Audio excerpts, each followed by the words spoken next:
Innovation is in our veins. Soon the whole world will know our names. Sharing our knowledge and freedom reign. We here for the people, you know it's our way. Setting foundations is part of the dream. It doesn't matter if you're new to the game. Listen up now, cause we all gon' say, elevate, elevate, elevate, higher, elevate, elevate, elevate, higher. We gon' rise up, we all gon' shine. Work through adversity, stay on the grind. Elevate, elevate, this is our time. Elevate, elevate. Welcome to the Elevate Podcast, everyone. It's so great to have you all on one more time. It's your boy, Josh Dalton. And we're grateful to be back on with you. Get again. Finally. Holy smokes. We did some rearranging in the studio tonight, and we started a little bit later than we would have liked to, but the goal is that we got things done that we've been putting off for months. Dude, you know what? We just had to ease into 2023. We need to take it slow, you know? I think these were plans that we've had since mid-2022. Are they really? Yeah, Philip's been wanting to do that for a long time. Oh. We just never did because we're just like, it's Wednesday nights are, tough, and then we moved to Thursday nights, and we just want to get in, get out, and then we just never come back to set things up. Yeah, I mean, we just bit the bullet this week, You gotta fight the good fight out here, man.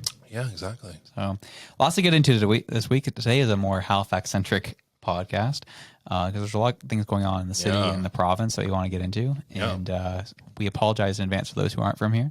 But you're gonna hear some some small town complaints that y'all are gonna laugh from who aren't from here. But secondly, for the episode later in the week, we hit on a more federal level. So wait till Thursday. Lots of stuff coming down Thursday that we're gonna chat about. Oh yeah, the third episode is much more spicy. Yeah, this is only spicy to people from Halifax. Yeah, exactly. But before we start, man, I had a first this week. Okay. I'm not a proud man. I'm not proud about it. But I've learned You're a proud boy? No, I'm just kidding. True, you're right. I forgot about that. No one knows what it means. Yeah, you're totally right. Okay. This is my confessions. Oh. But so I told you earlier this week, it's been a tough week for your boy. Boy's been anxious. Yeah. Had a tough time. And so I had some deadlines on Wednesday I needed to make. And, long story short, there's just need to put some extra time in to make those deadlines. And so I went and played some floor hockey on Tuesday night, and I was like, I got to race back home. Yeah. But I still haven't done groceries this week because the Monday was a holiday. So I was like, I usually do my groceries on, Sunday, Mondays. And I was like, so there's no food in my house. I don't have time to do groceries right now. I'm just got to race. I just ordered something from Subway and to go pick it up. And I need to get back home, need a shower, and start working because it's going to be a late night. So I was just kind of coming across.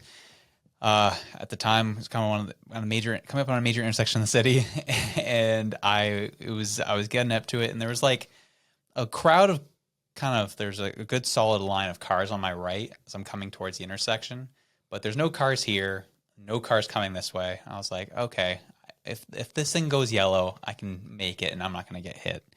So it was a calculated maneuver. I get close to the light. The yellow doesn't last as long as I'd like it to have lasted. And I entered the intersection when it was slightly pink and exited the intersection when it was very red. And lo and behold, there's an RCMP officer hanging out there that I didn't see. And he pulled me over real quick. And I was like, Josh, no. This is what anxiety does to you. You're so bent out of shape with stuff that's going on. You need to take a breath and just chill. Yeah. He pulls me over. It was a funny interaction. Okay. I was like, Josh, what are you doing? Pull over, and I'm just waiting for him to show up, get my license and registration, all that jazz. And he knocks on the window. I roll it down. He was so mad at me. He was like, dude, why did you do it? I was like, just wasn't thinking, man. Was in a rush, and my bad. Yeah, it was a stupid mistake. Yeah. He's like, I'm only mad because I'm on my way home, man. And I didn't want to have to pull you over. The only reason I did is because everyone was looking at me saying, are you going to do something? So here we are. I was like, dang, that sucks. And so he was just mad because I was like extending. You're ruining his evening. Yeah, I just ruined his night. And I was like, oh. So he was like, whatever, man. So he goes, gives me the ticket. And he's like, just be safe out there, man. Stop doing this stuff. And I was like, yeah, He still gave you the ticket? Yeah. Darn. And so I was like, dang it. But the funny part about him was I get the ticket and I look at the officer's name on it. This man is named John McDonald. I was like, before I could look back up and ask, is your middle name Anderson, Alex, Alice, maybe? Because it would be awesome if he was John A. McDonald. If you're John A. McDonald. But before I could do that, he had departed. Dang. So, but yeah, your boy got pulled over the first time in my life. So that's your first time? First time ever. How much is the ticket? $180. So Rap. Yeah, rest in peace. Dang, dude. Did you check the ticket to make sure everything was correct? Yeah. Okay. Yeah. Can you get away with it? You can, yeah. Yeah, true. It's the wrong vehicle. I don't know what they ticketed. One time I got a parking ticket, and it said I was driving a blue car, a black car, and I drove a blue car. Mm-hmm. And I said, that's not my vehicle. And their response was, well, you could have painted it. Oh. To get out of a $60 parking ticket. $60? I painted my whole vehicle to get out of a $60 parking ticket. True. Yeah. Fighting the good fight out here, man. Yeah, man. Well, you know what? Rest in peace. Sorry to you. Your own stupidity. That's what you get. Yep, exactly. I was being dumb. I was 100% being dumb. It was an experience though. I've had my full license for 14 years. I feel like that's an accomplishment, really. Yeah, like I'm like, you know what? Like, you were a responsible teenage driver then. Yeah, exactly. Or at least you didn't get caught. Yeah, probably more so the latter. The funniest part about running that red is I did check to see if there's any police officers. Right. And he was just happening behind a vehicle that I just didn't see behind it. And I was like, gee, what are you doing? Man, it's tough break, man. Yeah, I was like, of course. And the worst part is I was 200 meters from the friggin' subway. I was like, oh. Your order was just there dying. Yeah, I was like, no. Can we wait in the parking lot, please? Can you just like go over all this paperwork as I'm in the subway picking up my sandwich, please? Dude, my grandmother did that. She ran from the cops one day because she picked me up from lunch. And then on the way to go, we were going to like one restaurant on Kent Road. So it was either like Subway or McDonald's or something. Like she was picking me up at lunch for some reason. She pulled onto Roby Street and hit a car and left because she knew she was on my lunch break. So she just took me to go get food. The cops met her at the restaurant, and then she said, well, I have to bring him back to school. And then she left again. And made the cops follow her to the school. That's amazing. It's amazing. I love that for her. Yeah. I think her insurance was from like the Cayman Islands at that point. Like her insurance was like $6-7 a year. And she was like, I just want to keep driving. I was like, okay. I guess I can't tell you no. Gee, that's a lot of money for insurance, isn't it? $6,000 a year? Dude, because she could hit anything. Oh, that's how. Oh, I see. Dude. Yeah. There was a reason. Yeah. She really see over the dash. She was like 4'6". Didn't you like grandmother like falsely pull people over too? Didn't she what? Falsely pull people over as well. Pull them over? Yeah, didn't she impersonate cops? Oh, dude, she would do anything. Like there was like something went down on the corner of the street with like Hell's Angels or something or whatever, and she like ran down. This is a story told by my family about her, and said that whoever was like, I guess, killed or whatever happened, she said it was her son just so she could go look. She only has one kid and it's my mom. Wow. She played by her rules. She was an icon. Yeah.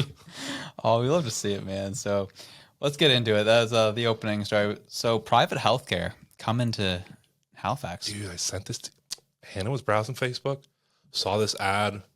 She was like, private healthcare. And I went, what?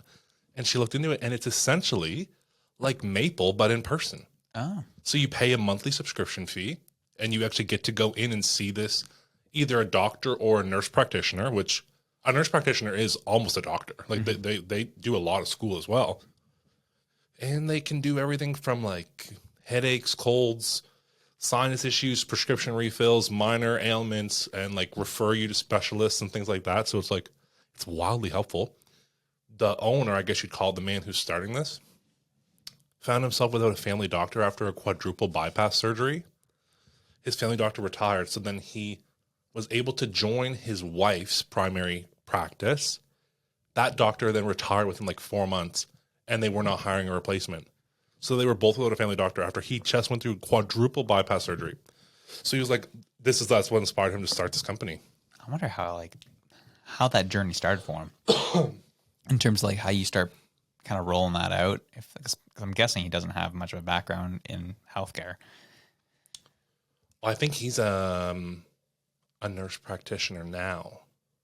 Like I think he is now certified, because I think that going down prompted him to become a healthcare provider. Oh, is that what happened? And now he's starting his own business, I think.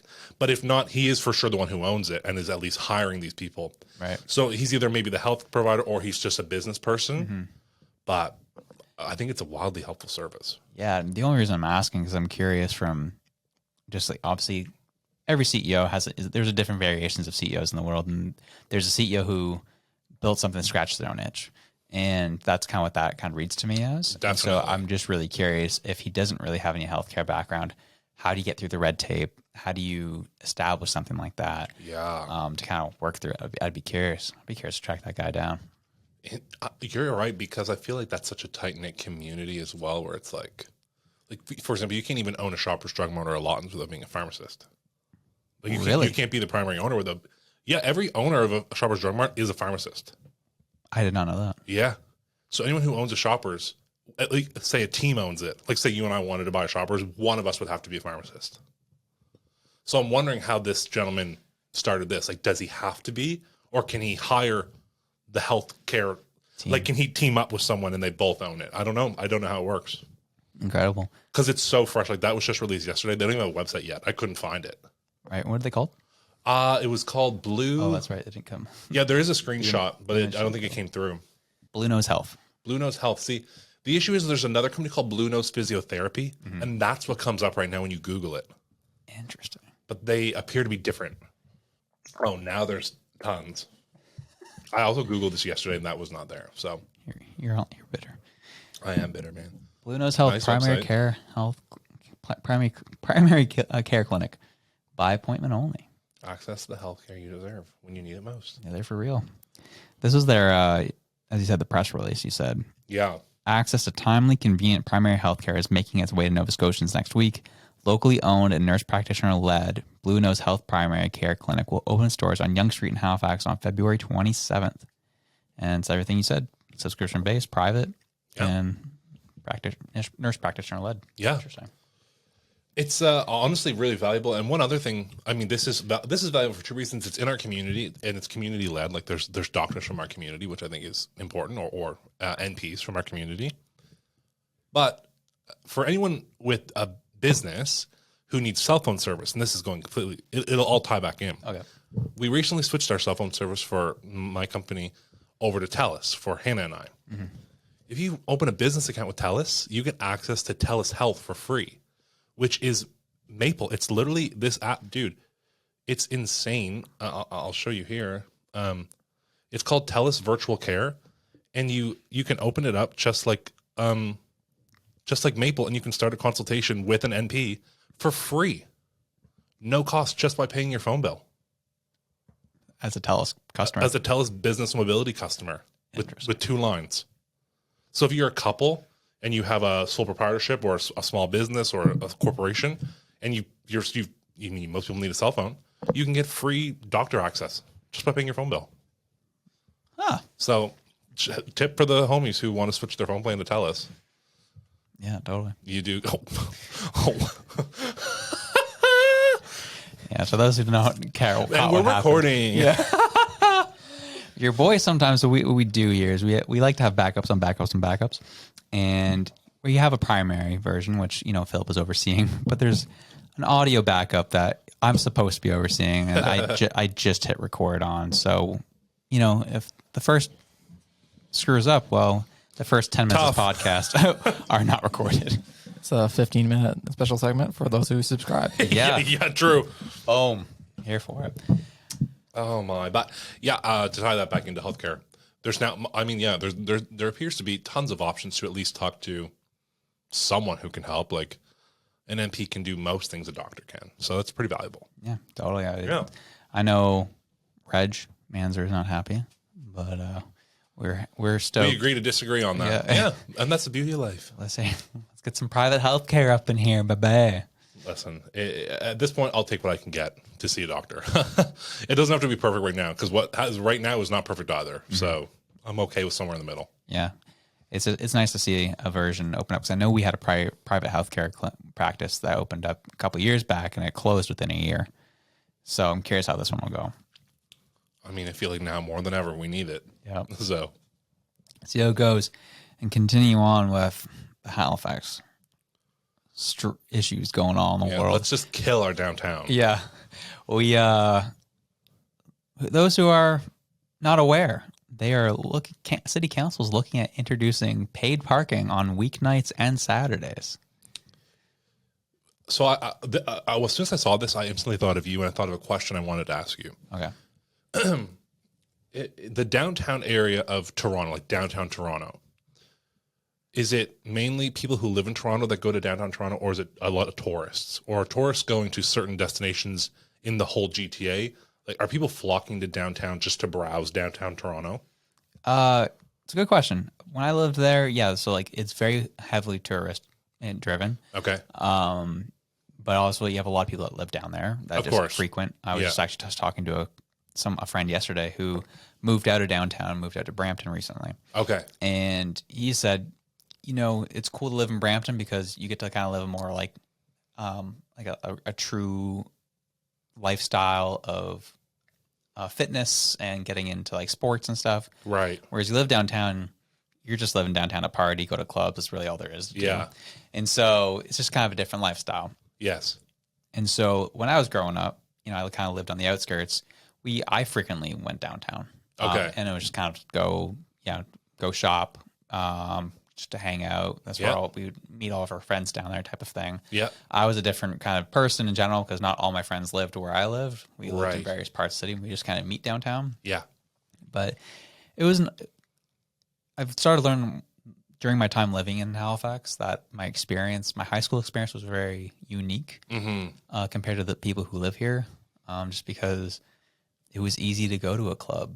There were underage clubs all over Toronto, and like people would just go to these clubs at the age of 15 years old. You're just like, I look back on it now, I was like, how is that even like allowed? It was super odd.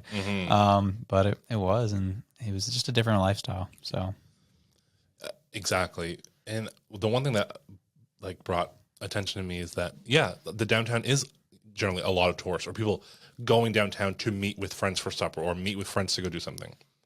The issue is Halifax's population is spread out so far, similar to Toronto, not as on a larger scale, but it's spread out.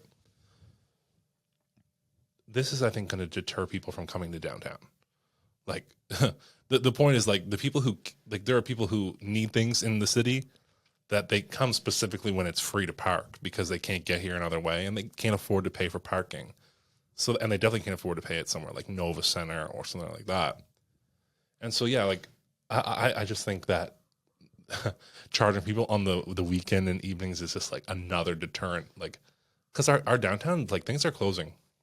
Yeah, we talked about Julep, Hermitage. I got my hair cut at Life Salon Spa on Barrington Street because that was close to our office, and I just never stopped going. And I drove by the other day and it was closed. And they went online like, we had to close it. Couldn't afford it. There's one day close their location. Gee. So it's like, this is becoming a trend, right? Like, the businesses are closing downtown. And so you mix that with the now inability for people to park for free. I feel like that can only make it worse. Yeah. Yeah, I'm intrigued where this goes. I know there's people who are listening who are either from Toronto, Winnipeg, Calgary, Boston. Yeah. Where it's like, welcome to the club, jabronis. You live in a big city, you're going to pay for parking all the friggin' time, except for Sundays, if you're lucky. Yeah. That's just how life goes. But for Halifax, these things are very, very new. And that's one of the things I did enjoy about living in a city that had a small town atmosphere was, parking was free on weekends. Parking is free after 5 p.m. Yeah. 6 p.m., whatever it is. Like, I enjoy that a lot. It's a nice luxury to have, or it shouldn't be a luxury, but here we are. And I knew the day was going to come where this was going to get proposed, and I'm not surprised. What we're looking at here now is an open letter from small businesses to City Council, objecting to this, and they saying we are writing on behalf of the businesses on the downtown areas of Halifax and Dartmouth, as well as their customers from all over the municipality. We wish to express our deep concern at the prospect of HRM for the first time ever charging for on-street parking on weekdays and after 6 p.m. and on Saturdays. Like, I don't expect the small business to take this line down. No, well, they can't. No, they can't afford it. They took the last 3 years lying down. Yeah. Because their hand was forced, not because I think they wished to. I think it's because they had no option. This just is like another thing that's going to impact their business in a negative way. Yeah, like I mean that was the whole thing over the summer, right? When they try to, when you get a parking ticket, you can either pay the parking ticket or Shop local. yeah, or submit a receipt from a local business. I thought that was brilliant. Why did they do that? Because they want to promote local purchasing, local buying, buy local kids. Shout out Courtney. And these are the things that are reason why they took out these deterrents is because they wanted to promote economic activity in the downtown core. Yes. And I know what the city councils are thinking. There's like, we're growing up, we're becoming a big city. It's time we start acting like a big city. We'll start charging for parking on weeknights and weekends, or Saturdays in this case. And it's just like, it's just such a mystery of what our city's gone through the past 3 years. And It's really out of touch. yeah, considering, as you said, a lot of these businesses downtown are starting to board up, starting to close down. Yep. I shouldn't say board up, but they're closing down. Yep.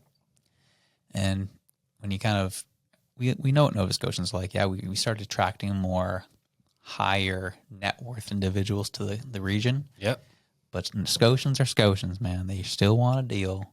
And if they don't want, if going downtown is going to be more of a deterrent for them, they're not going to go. Well, they're not going to pay it. Exactly right. Because the one thing I'll say about like most Nova Scotians is they are just as happy to eat at somewhere like Drift as they are to eat at somewhere like Boston Pizza. And there's free parking in Bears Lake. Yeah. So it's like, of course we have nice restaurants downtown, but you're right. It's like a lot of things are geared toward high net worth individuals who are moving into these new developments downtown who don't need to drive to get to where they're going. But Must be nice. It's great. yeah, I mean, it's true. It's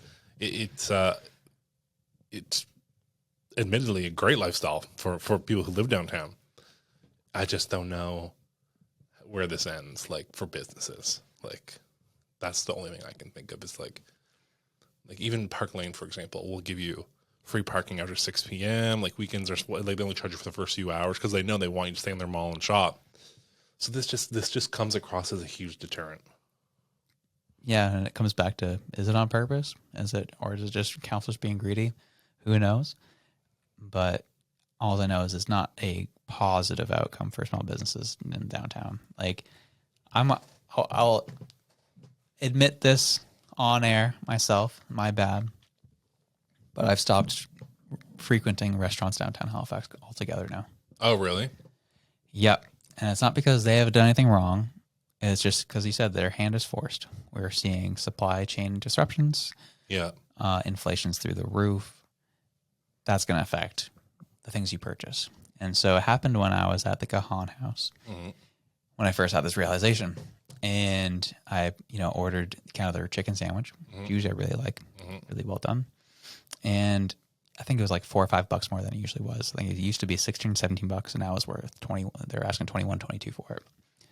I was like, okay, it's a little high, but we're in the Nova Center. I get it. We're downtown. It's part of the game.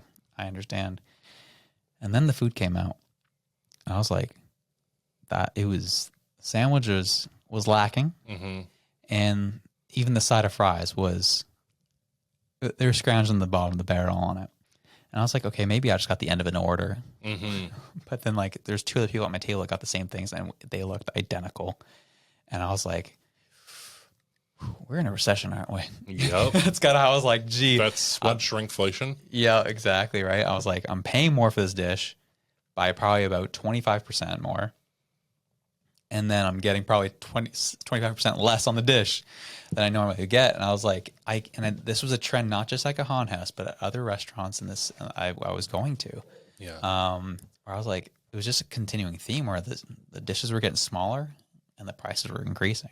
Yeah. And I couldn't do it. I was like, I can't do this anymore. Because at the very least, when I was going, I've been going to restaurants kind of outside, the perimeter of HRM, and the prices have increased, but at least the portion sizes have remained the same. Yeah. And I'm like, I can get on board with that. I'm like, I'll frequent your business because at the very least, I'm still getting the same amount. We just have to pay a little more. I get it. Of course. We're in tough times. Yeah. But I was just like, and I'm not, and I sorry, I name dropped Gahan House. I don't mean to throw them under the bus. I just know that their hands are being forced because they're paying really high rent. Yep. You got to pay for your staff, as we saw with Julep. Like the whole Julep story is a part of this, right? You're just trying to come out of the COVID era. Yep. And everyone's trying to collect money at this point. Absolutely.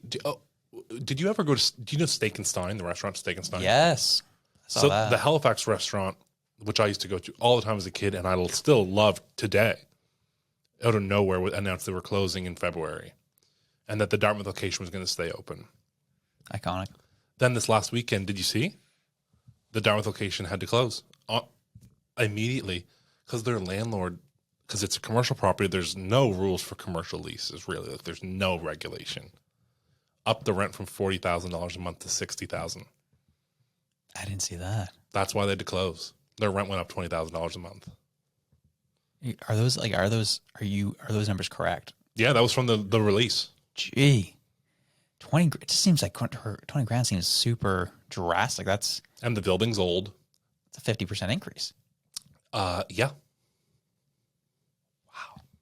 Yeah. Was that like from Steak and Stein's release, or is that from like? Oh yes, they must. Yeah, have that was their released release. it. Yeah. Yeah. They must. Oh dang, that's I wild. thought they owned the building because they've been there since Forever. like the inception of like being like Nova Scotia. Like they're like a landmark. They've been in that location in Dartmouth since my mom was a kid. Yeah. I thought they owned the building. They've been renting it the whole time. So this comes back to another issue. Okay. Is when you're running business, especially one that requires a physical location, Try and buy the building. your goal should be to own the real estate on top of it. It's not just running a business. You don't build an empire by selling 50-cent hamburgers. You build a business by owning the land upon which the burger is cooked. Where's that quote from? Dalton? The Founder. A fantastic movie. An amazing movie. About what? McDonald's. Oh, right. Have you seen it? Yeah. No, Okay. I was just trying to draw it out more from you. That's Oh all. yeah, dude. It's literally how McDonald's made their entire fortune. Obviously, not the original founders. Like, so maybe you could argue there's some dirty work that needs to take place to build a business that big too. But I mean, yeah, McDonald's is a real estate company. That's their bread and butter is real estate. Yep. 100%. And anyone who's starting a business, that's what you have to think about is learn how to, obviously run the business properly, get it to grow the business. Yeah, your core service offering Yeah. has to be good. But yeah, your follow-up should always be how you're going to acquire the real estate for your company. And I mean, like, you think the rent obviously 40 years ago was not 40 grand a month. Mm-hmm. So they've probably seen a number of increases, but That's a huge increase, though. it's a huge increase. But I wonder how much they paid in rent this whole time. They probably could have bought tons of properties of that size. Yeah. That sucks. It's a landmark, like killed. Yeah. And the thing about it, too, the fact that it's closing down is wild because what else is there? It's just a building that only had Steak and Sign That's it. On a huge lot. So you know what's happening. development. Yeah. And do you know, That's why the rent increase was so huge. to get them out That's what I think. because they are building that huge condo across the street from there, too. Yeah. Behind the bus stop across from the CIBC, right? Yep. Yeah. So That's what I thought is that Expansion. the landowner wants to tear the building down. And start building some high rises. Yeah. Which is, that threw me off. That idea threw me off because I'm like, man, to see, 10, 15 story apartments along Portland Street. Like what? Like my grandfather on my mom's side is from Dartmouth. Well, he's from Cape Breton, but he grew up in Dartmouth when Dartmouth was like nothing. Like no, they didn't have neighbors. They lived like it was like and so Portland Street to have buildings like that is like crazy. I never thought I'd see that. Really. Mm-hmm. Yeah, dude, it's unreal. So I think that's what happened. I think the landowner wanted to just expand. Yeah, get rid of Steak and Stein. I know. That's why it's important to own your crap, man. People can't push you around. It's true. It's true. Like even like Hannah and I rent, like we rent where we live. And at times I'm like, oh, I wish we just owned. Like for the control aspect, but for the lifestyle aspect, renting is very friendly. But for control, I wish we owned. Well, it's like, 6 of one, half a dozen the other. It's either you're going to be pushed around by a landlord or you get pushed around by a bank. But Yeah. at least you're... And like if we bought a condo, it would be the condo corp. Yeah. You know? And granted, at the end of the day, like, sure, like as long as you're paying your mortgage, like they're going to leave you alone. But there are situations where I know this is a bit of a spicy story. It was just an interesting one. Or, say what you want about Jeremy McKenzie, but the fact that Scotiabank just called him up one day and said, yeah, we're not serving you anymore. That's crazy. That was wild. I'm like, can that happen? Like, that's where we're at. I guess they can cease to do business, but it's like they're right. Yeah. But the fact that we live in a society where, like, it's impossible to live without a bank account. Yeah. And then just to pull that on somebody is just like, and then yeah, it is impossible to live without a bank account. You're right. And then the fact that our banking institutions are so tight knit in this country. It's like phone companies. It's like where are you gonna go? Like, no one's gonna. There's take you 5 options. Yeah, exactly. Tangerine, no, subsidiary Scotiabank, right? And it's just like, wow. At least in, like, yeah, sure, you have like the big banks in the States, but there's so many secondary institutions. Dude, we can start a bank. You can go to America, and as long as you have enough to start, you can. I will say that anyone can start a credit union.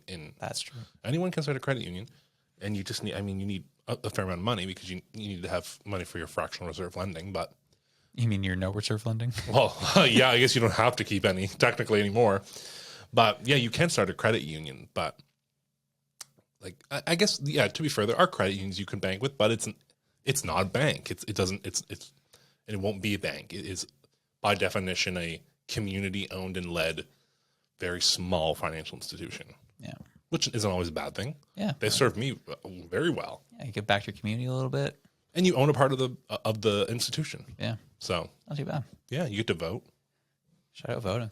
Yeah, man, we love it. We love a democracy, dude. Yeah, so I thought that was just kind of interesting. The fact that we're kind of going down this path, and we'll see what this means for our small businesses. But yeah, and it's like, when you see exactly right, businesses like that closing on Portland Street where there's parking, what will taking away the parking? That's the only parking these businesses have. What will that do? I guess we'll see. Another thing that's very possible, hypothetical, but I have some friends that work within the NSLC, and they said that there's a possible increase in alcohol price of, let's say, a $6 beer or $5 beer will go up to $8. Oh, Nova Scotians aren't going like that. Yeah, I mean, we drank. I caught that too. You're talking about the NSLC prices? Yeah. Oh. Whoa. Yeah, like I know the price of a draft is expensive in a bar. Yeah. But yeah, to like go buy a 6-pack or whatever, like the liquor store. Do my 12-pack. No, I guess it's a 12-pack of Olin's. Mm-hmm. I think is like $23 or something stupid. I think that's what it said. It's like $2 for Olin's. Gee. Don't they hate to Olin's. I love it. I mean, but yeah, like when it's like locally made and that's how much you're getting charged. It's like, oof. Yeah, man. They're just here to make it. Well, because it's kind of, the pricing sort of regulated, right? No, I honestly couldn't. I don't know either, because all the beer seems to be the same We've price. learned that lesson before. About what? Have we? Because I don't remember. Oh, I mean, yeah, milk, beer, yeah, whatever. Yeah, buy American beer. Yeah, good old Labatt's. Yeah. Gee, yeah, screw Molson. But yeah, so there you go. It'll be interesting to see. But moving on. Let's look here. Mayor Mike Savage. Dude, Mayor Mike Savage. We read this last week. Being savage. But we didn't get into it last week. Dude, it was so funny. So this guy is, when you're a politician, you're just out running around on the town trying to do your thing. Yeah. So he was doing an event with Hospice Halifax, which is a great institution. A fantastic institution. I think, no, actually, no, I don't know why I thought this. For some reason, I thought your mom had experience with them at some point, but my mom's friend did. That's what it was. Okay. Yeah.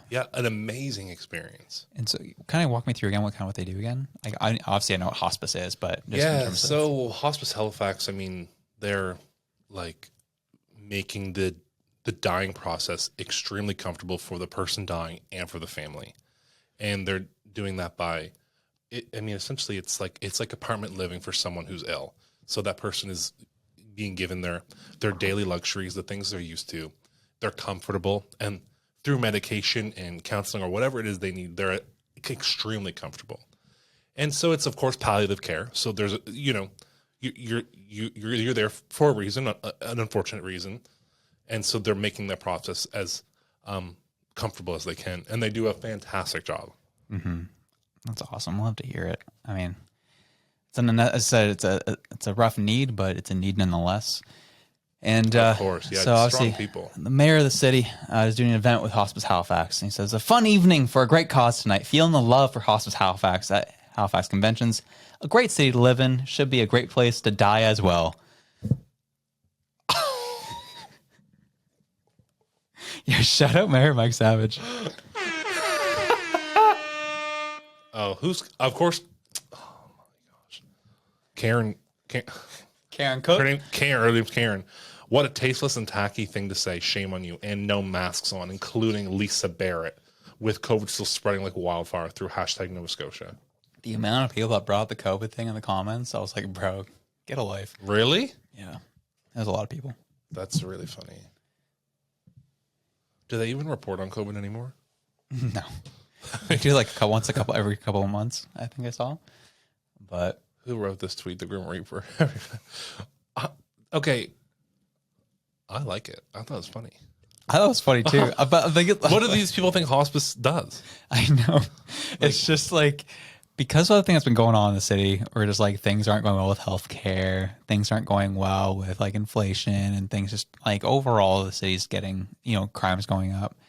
It just felt like, I understand what he's saying. It was on brand and on theme, but it just came across weird. I love that he didn't delete it.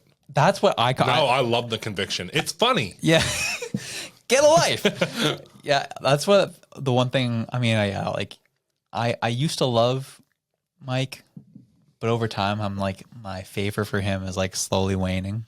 Of course, he's above Peter Kelly, but he's still meh. Yeah, exactly. Right. It's one of those situations. It's kind of what I've said about politicians in the past. It's like, eventually, it's just been too long. It's time to go. Definitely. Like, he's been the mayor ever since I've lived here.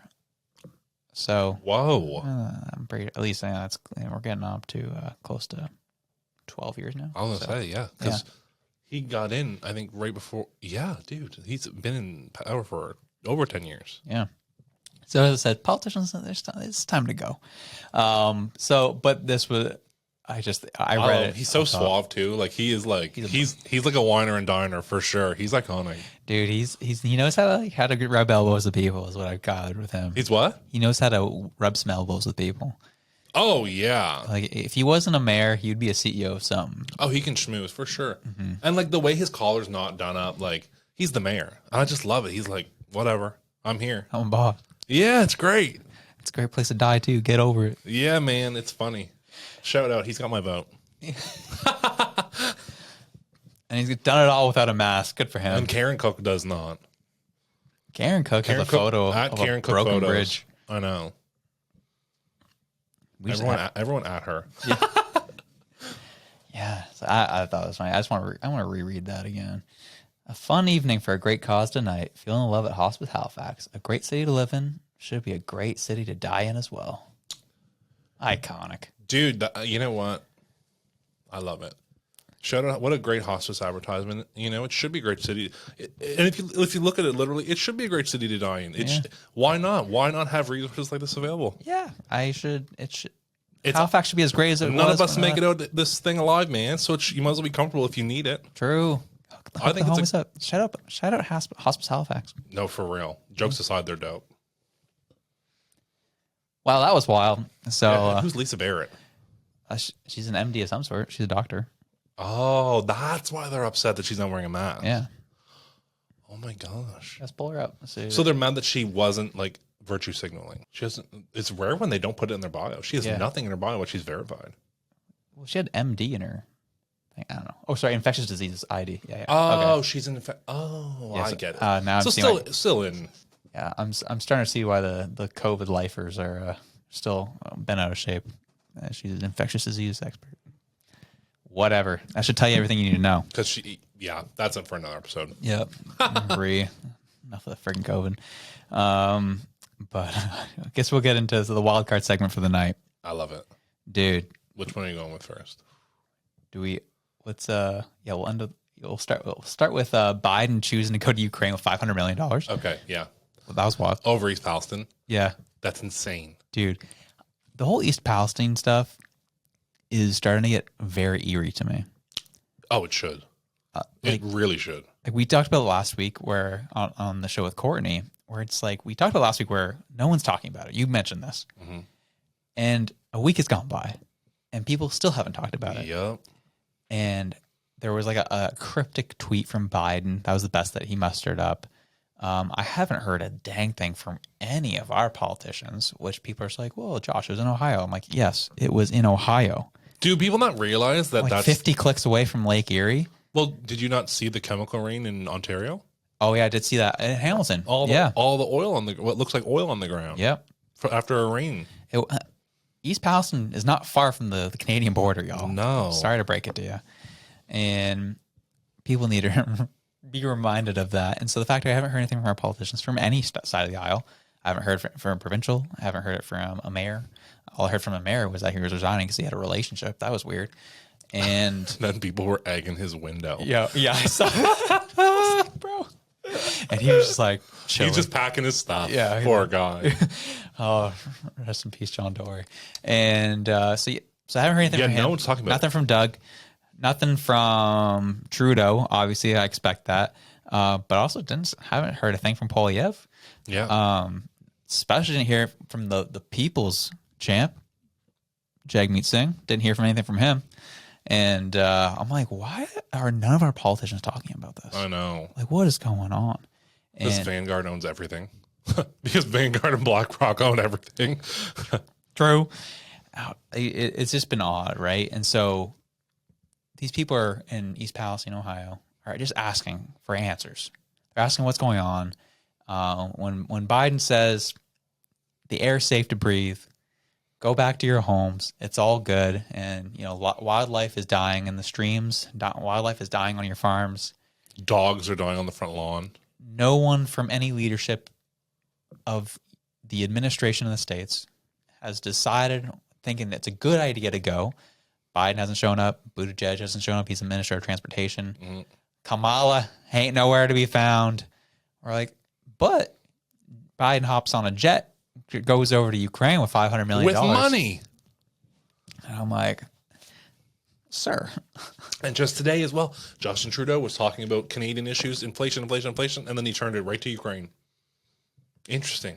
Yeah, it's almost like a one world government. Super interesting, man. And I watched a interview with a chemical engineer, I guess was his title, who was there, and he was like, without a doubt, that was an uncontrolled burn.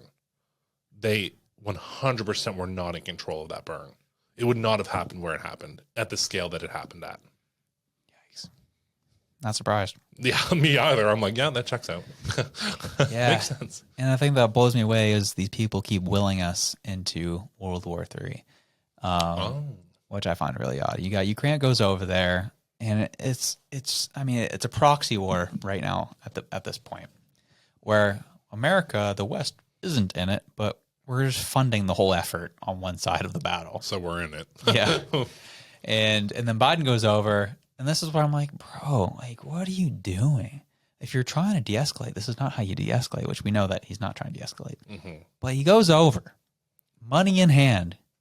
We got you, Zelensky. Take care of business. Blow those suckers up. Here's some tanks. We want some planes? We can give you some planes. He hasn't said that yet, but that's getting there. Zelensky's asking for planes. He's like, here's some money. Take care of business. And that's where we're at. And so what happens the very next day? Russia pulls from the nuclear arms deal pact with the West.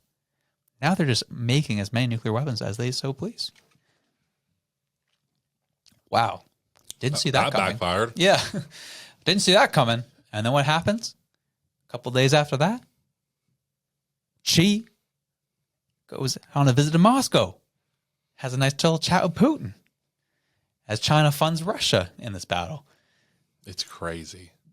World War III is at our doorstep. I know. It's time to start preparing, y'all. And also, even if World War III is like impending, my viewpoint has always been mow your own lawn first.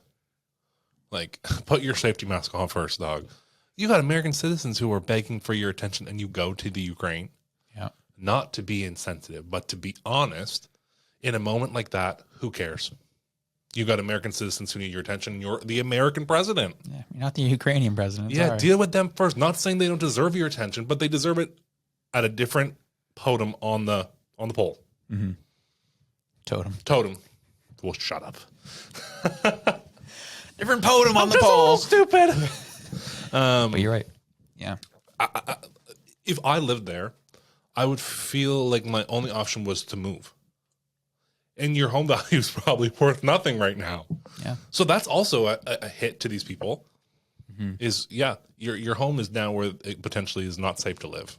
At least for the next the next month. Like, You know, they're saying that like chemicals and are starting to like the potency starting to die off. Right. More and more. But like, man, to have to like leave. People started coughing up blood today. I was like, yikes, man. like that's crazy. It's no joke. Like, Because do you think people who smoke cigarettes, there's a ton of chemicals in those. And you got to smoke them for a long time before you start coughing up blood. yeah. You got to smoke cigarettes for years before you remotely start coughing up blood. And in a week, people are coughing up blood. And there's like hundreds of chemicals in cigarettes. Yeah. So what's this? What is it? What's going on? What is this? And how hopeless you would feel, and how with your admin just like departs the country. Well, you know, we're not going to acknowledge that that's a thing over there. No one's talking about it. And like, how would you feel? There's only one person who showed up. Donald Trump came back with some Trump water, baby. He was like this. Yeah. Throwing people waters. You know, he went and bought the firefighters some McDonald's, got some Big Macs, Silver up there, trays. started slinging those suckers out to the homies. Did he actually show up there? Yeah, Wow. he actually did. He showed up, gave up some Trump water. Are you serious? Dead serious. Was his picture on it? No, but his name was on the water bottles. I was like, pull this up, Philip. You're gonna love this. But yeah, Trump water bottles coming in. He went to a local McDonald's, bought a bunch of McDonald's. No, you're not joking. I'm dead serious. This happened. This isn't a meme. Okay, listen. Here's the thing. I may not like Trump as a person at times, But he's funny. but he's iconic. Jets to McDonald's during a Palestine visit. Yep. He accuses the Biden administration of indifference and betrayal. He hands out Trump water. Oh my during gosh, he the does have Trump I water. told you, man. He brought it from his resort. Oh, of course. Yeah. It's the hotel water. Yeah. Which is brilliant. That's just from a brilliant marketing and just business perspective. I think. So that's he's smart. running again. Oh yeah. Like he's wearing the hat. Well, he's already announced he's running. Oh. Yeah, he's going. And so this is a part of it. So he's like, this is an opportunity. This is like such an easy win for Trump from a political perspective, where it's like your opponent abandoned them, which I guess he did during the last election, still won, but whatever. And he's just like, all right, well, Trump just gathered all the water he had on hand, went over some money, bought some Big Macs, and he's like, I got you all. I love it. Dude, you say what you want. Like, yeah, it was a photo op, probably. It was an opportunity. Isn't that American politics? Yeah, it was opportunism, absolutely. But at least someone showed up. No one from your administration has gone to this place or even acknowledged it. You had Buttigieg, who was being followed by a reporter asking for a comment. He's like, I've already talked about this.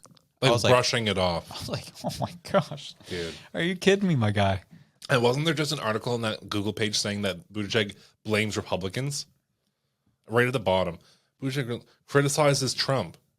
Yeah, from Forbes. Buttigieg grilled in East Palestine criticizes Trump. As derailment sparks partisan feud. Yeah, it was his fault. My bad. So he's mad. He's criticizing Trump over something. Because railroads are racist and Trump is racist. So here we are. That is insane. Transportation Secretary Pete Buttigieg acknowledged Thursday he could have spoken out about the toxic train derailment. However, he urged former President Donald Trump, who visited town this week, to support tightening rail industry regulations and that were next during his tenure, as the rail disaster ignites a partisan feud. I'm like, Oh my gosh. this man has the audacity to say that, eh? He's like, so, yeah. Thanks for showing up when no one else did, but it is your fault. Yeah, you nixed all these plans, and the reason why I didn't come sooner was just because of you. Yikes. Dude, it's that's insane. American politics is something else, ain't it? Politics in general.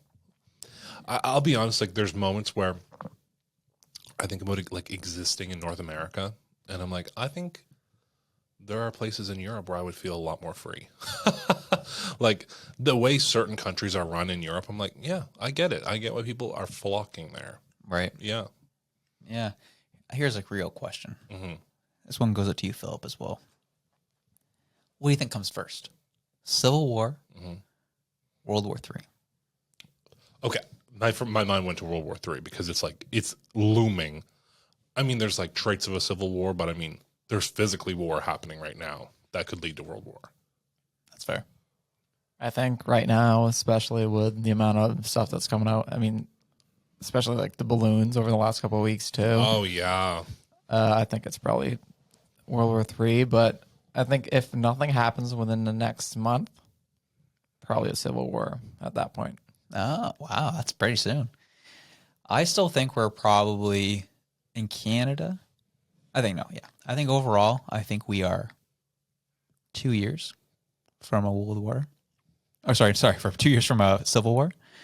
But I think personally, we're 6 to 8 months away from World War III. That's crazy. Just because no one's de-escalating. No one's actually trying to talk sense in this. The only way, and this would never happen. There's no possible way for it to happen. But randomly, somehow, someone like DeSantis or Trump ends up getting power in the next 6 months and de-escalates it themselves. He's like, that's the way it's only going to happen. He's gonna like RKO the nuke button. Yeah. Like straight up. Like, I just don't understand how we can look at what's going on from a global perspective and say, nah, it's all good. Like the tensions are just like this is worse than cool. I shouldn't say this. Because I wasn't living at the time. For me, from what I understand of history, it's starting to like surpass the tensions of the Cold War. Right. You know, lots of talks of nukes. And I remember I just read a tweet of somebody who grew up in that era, and they're just like, been there, done that. Yeah, this is how it felt. This is how it felt growing up when I was a kid. And it's about the same. Russia, nukes. What else is new? Yikes. So remember like in school, we were always taught history so that way it wouldn't repeat itself? What's with schools avoiding teaching history? Have you seen all that stuff lately about how they're taking like American history out of schools in Florida? Like DeSantis signed a bill in like taking some sort of history class out of school, and like now more than ever there's gender studies in like grades 3, 4, 5, and 6, where back then I feel like all I was learning about was like civil rights movements and like African Nova Scotians, and I was learning about the Holocaust, and I was learning about all these real world things at a very young age. And then once I was like in grade 7, 8, 9, like a teenager, then they were like, okay, now we'll talk about sex and your body and things like that. And I feel like it's like we're not talking about history and we're going to start talking about sex at a really young age. It's really interesting. Yeah. Yeah, it's been happening more and more. And people call it like indoctrinating our children, which is like been like now it's coined as like this like conspiracy theory, but it sort of feels like that. Yeah. I mean, that's, yeah. I'd say it's kind of the definition of it, where it's like when you're coming at people with really complex and ideas, kids who don't really understand the world at all at a really young age. Well, yeah, that's bordering indoctrination.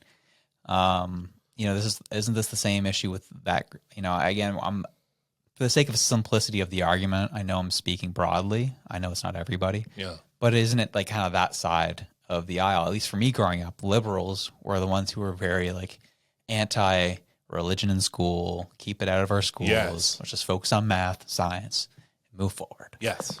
And now it's like we're now bringing our own ideologies into schools now, because, well, you know, I thought this was a funny joke.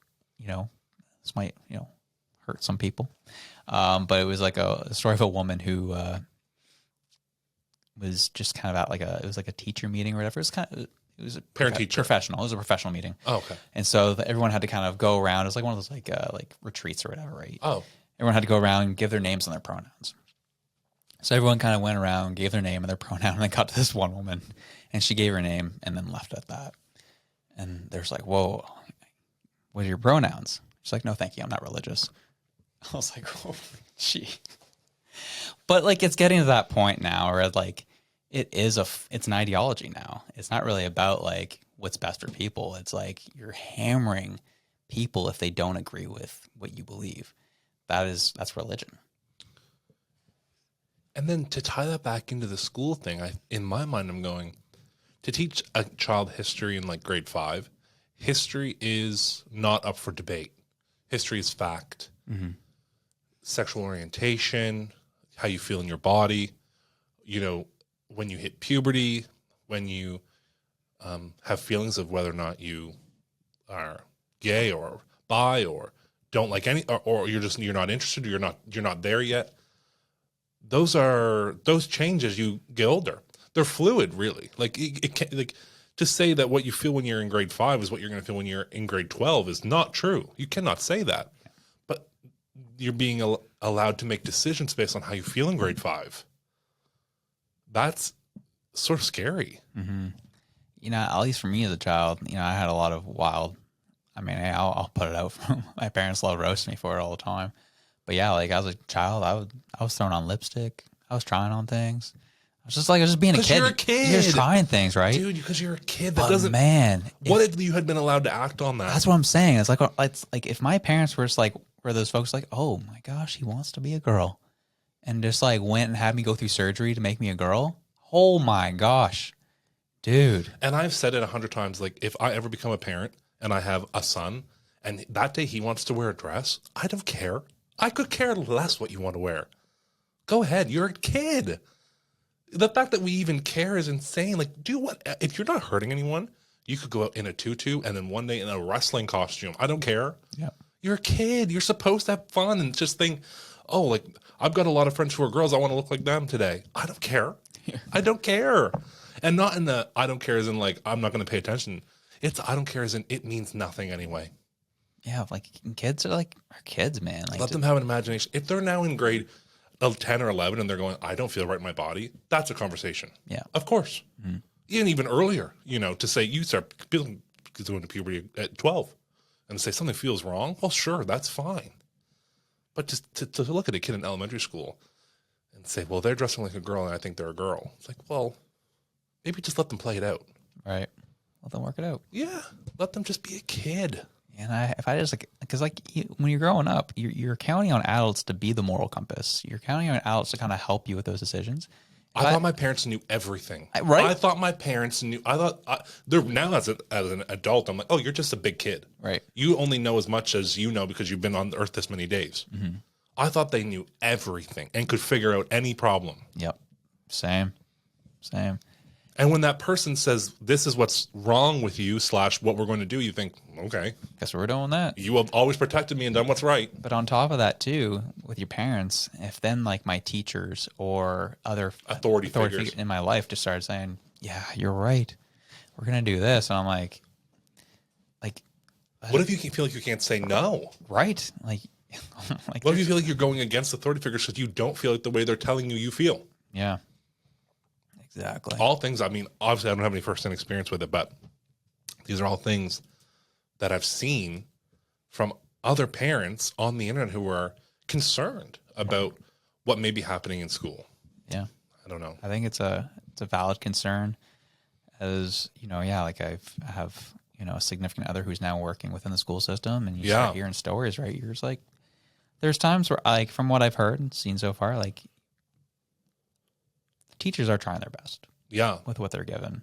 I haven't seen any like teachers who I think are like, you need to know your role and figure it out. Like just you step, you're out of line. I haven't seen any of those yet. Yeah. I see that I see stories that in the States. It seems like a much more American issue at the moment. Yeah. I will say that. But because of what our society is going to, like I'm not ruling us out on it. Yeah. But yeah, like I haven't been concerned in terms of any of my anecdotal experience yet. Yeah. From what I'm seeing. But suffice to say, we said it before, if you're a parent that's just hoping the school system's going to raise your child, well, you're wrong. It's going to raise your child. Oh yeah.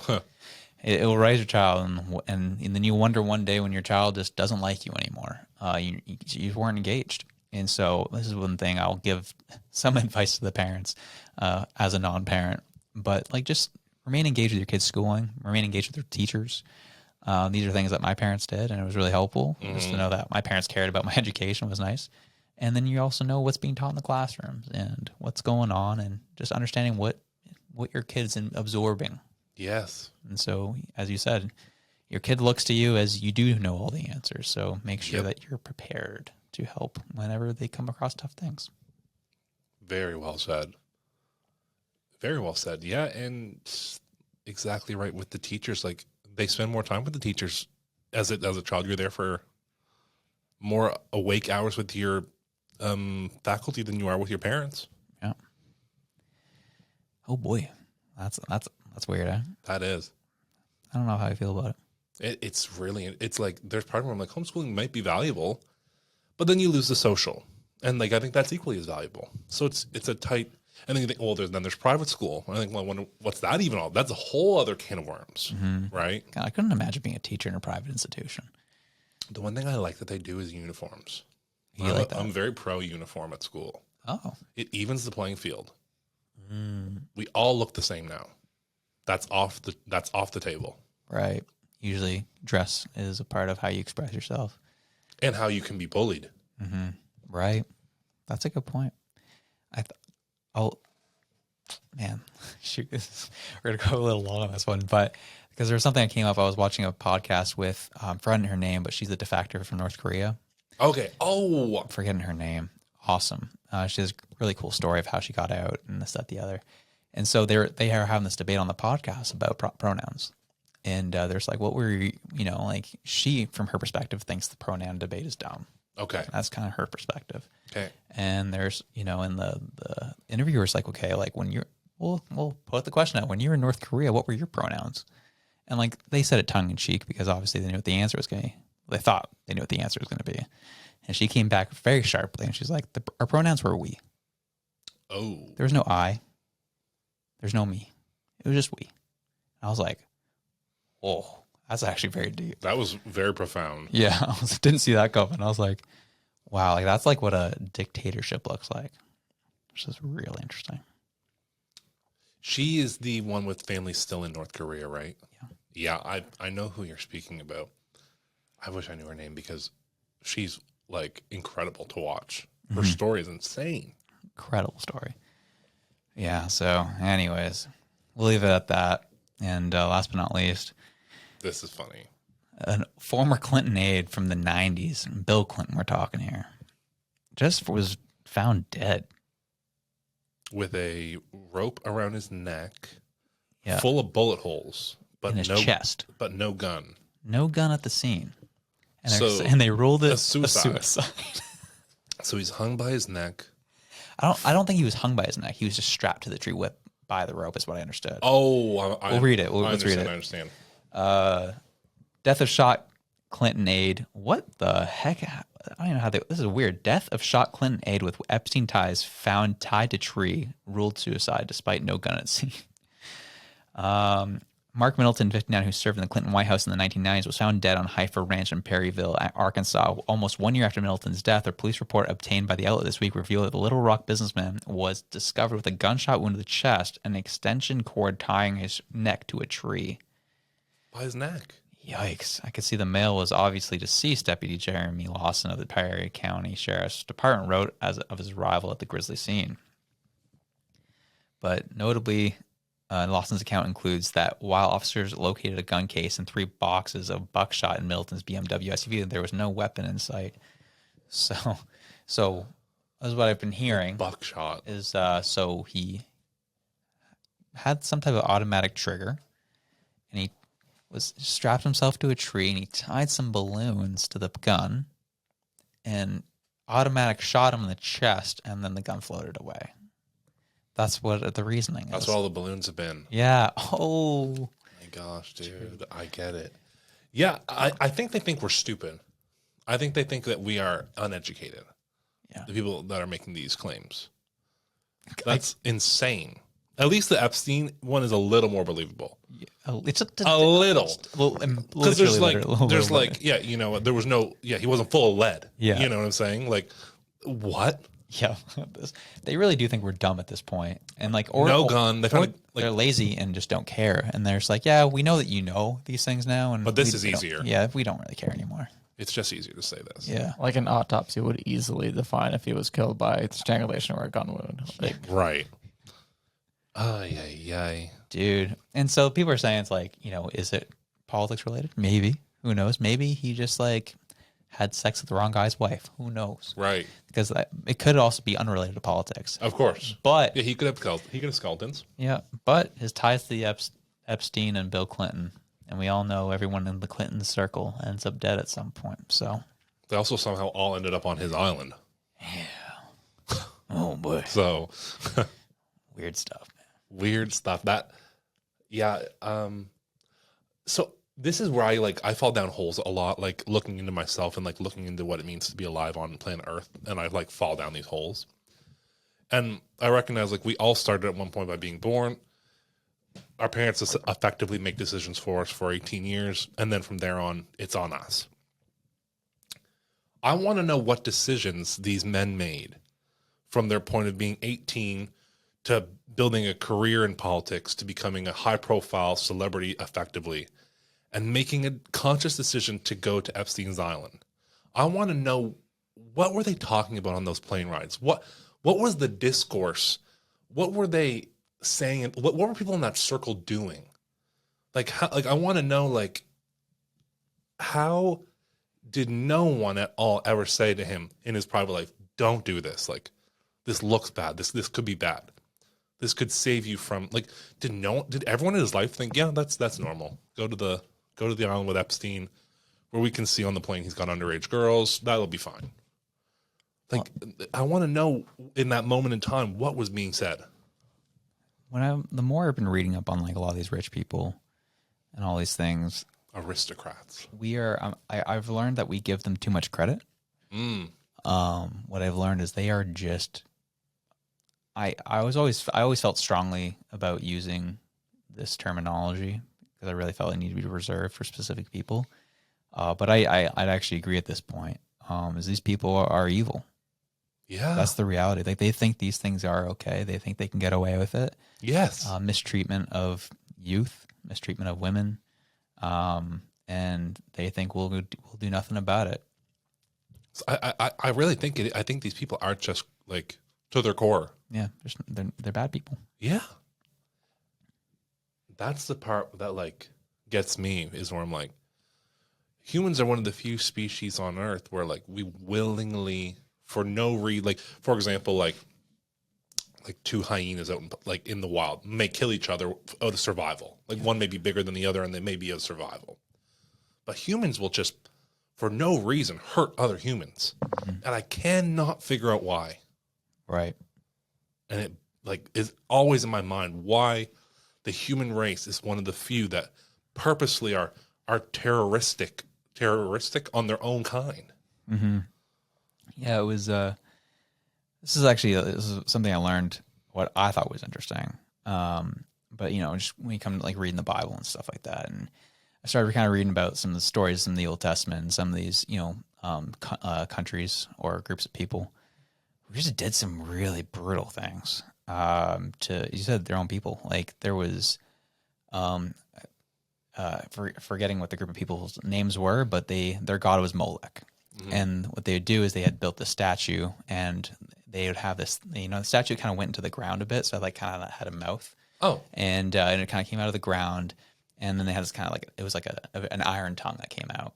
Mm-hmm. And that's how it was designed, at least. And what it was they would have to make a sacrifice a few times a year, and people would just give up their firstborn. And so this thing was flaming hot, and they would just take their newborn and put it on the iron tongue, and then their newborn slip down this tongue and be burned alive. And they thought that this was okay. And it's very disturbing. And it's like, at what point do we think this is okay? And like, were they doing it because they felt commanded to do so for the enlightenment they may receive by doing it? That was kind of what it was. Yeah, essentially that their God would take care of them if they right. That soul was protected, but you had to sacrifice the body. Not even so much the soul, but that we'll have green fields and our our land will be taken care of. Like that type of stuff. It was like less focused on like someone's soul and more so just about the group and community being taken care of. Interesting. Yeah, it was a pagan religion, so it was just really interesting. But like that's kind of like as people, like the stuff we're willing to do to, you know, for our causes or make us feel better it's concerning. And so then you think, like, of course, today you can access doctors who can diagnose mental illnesses, which of course can lead to, you know, some people doing bad things. Yeah. Of course, people without mental illness can do bad things too. But I would say there is a level of being prone to doing bad things with certain mental illnesses. Yeah, and I'm sure those existed in those times too. They just didn't know what it was. Yeah, but it's nonetheless, regardless of the reason, it's like I cannot help but think of it like these people are just doing rotten things, and then try and lie and gaslight their way. I think like you did the bad thing, and it's like you got to pay the piper now. You did the bad thing, right? It boggles my mind. Yeah, I saw this on like a lesser scale, but I've learned, you know, rich people just think they run everything, right? That they can't be touched. And it just reminded me of a situation. This was a very smaller scale, but I remember when I was at one of my first work trips, and we were tending a booth, with like another company with us. And I didn't get to witness this, but my wife was with me at the time, and I had to go take a call. And she stayed at the booth, and she was next to these people and hearing the story that they're telling. And these people are, you know, making well in their six figures and doing very well for themselves. And they're telling a story that they were at a party, and this woman was hosting this party, and she was kind of like us, like, you know, just, you know, doing okay in life, right? Yeah. Decent salary, doing her thing. And so, but she was a bit like woo-woo. And she stopped the party as they were recounting the story. And she was like, everybody, I want you to take this moment and to say, I matter. Everybody, I matter.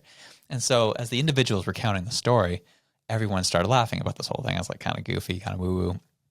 And there's like, yeah, you probably have to say you matter because you only make $40,000 a year. You matter because you have to rely on a laundromat to clean your laundry. Just throwing this woman out of the bus about her like financial status because she went out of her way to say something interesting, but all they did was tear her up because she didn't make enough.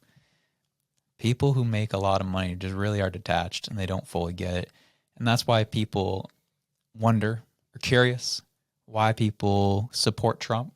It's because this guy's made a lot of money and he's like hung out with the elite in a lot of his life, but for some reason he shows up in East Palestine, Ohio with freaking McDonald's, and that's just to the regular person that communicates that he gets them.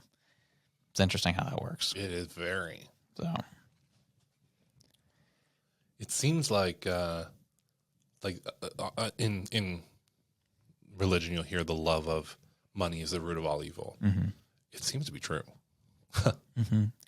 Yeah, you can't. As Jesus also once said, you know, you can't love money and also love God, or serve God. You have to serve one or the other. You make a decision, and it's right. Like I didn't fully understand it, you know, but like the more I learn, the more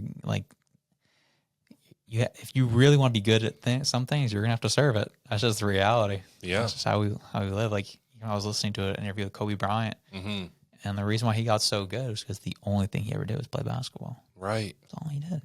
He lived, breathed it. Yeah. And everyone else, like, you know, for me, like I find this in myself where I can get spread in a lot of different directions. Yes. And I'm like kind of marginally getting better in various areas, but I'm like, you know what? It's time to like niche down and focus on one thing and make that thing really good. Like there's something to be said about it. Yeah. You know? Definitely. So yeah. It's a wild time. These rich people, man. Kill me out here. The aristocrats, man. Who am I saying? I'm one of them. Just kidding.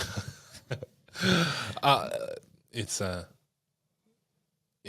crazy world we live in, to say the least. And I think as I got older, like stories like this, I would be like, oh yeah, like he's dead, whatever, who cares? But it's like there's a lot behind this one death. Yeah. Like, that's a life. That was a person with a family that grew up from 1 year old to however old he was, and had all those lived experiences, and was living just the day before he died, he was living. And just that sentence that sounds so stupid is so powerful. It's like, yeah, this guy did bad stuff. Maybe he didn't. I don't know. I'll never get to know. but it just doesn't feel like a fair ruling. And I just wonder why they have to hide things. Yeah. I guess we'll start.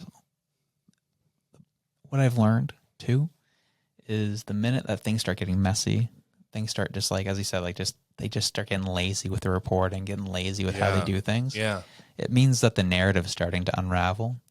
And I think slowly but surely we'll end up finding out what's going on. Right. As much as I probably don't want to know, we'll find out. We will. I mean, I think what someone will someday find out. Mm-hmm. You know, I think anything that's happened in history, someone's uncovered. Yeah. No matter what, like we found things buried in crypts that we thought, you know, that they probably thought no one would ever find. You know, like there was a new picture from the James Webb's telescope today that showed some odd billion years ago in space. And so you think, oh, like my potential 90 years on this earth is nothing Right. in the grand scheme of things. Yeah. And there's so much that maybe is hidden that a generation before did find but forgot to keep telling, and so it got lost. But I think everything always gets found. Yeah. Always does. It'll be interesting. Yeah. See what happens. Whether it be in this life or the next one, homies. Interesting stuff, man. Oh, man. So whatever it is you're doing, whether you be going on a walk. Oh, or going to East Palestine. Or going to the Halifax Convention Center. Oh, And paying for parking. Whatever it is you're doing. Wherever you are. We love you. We're out. Peace.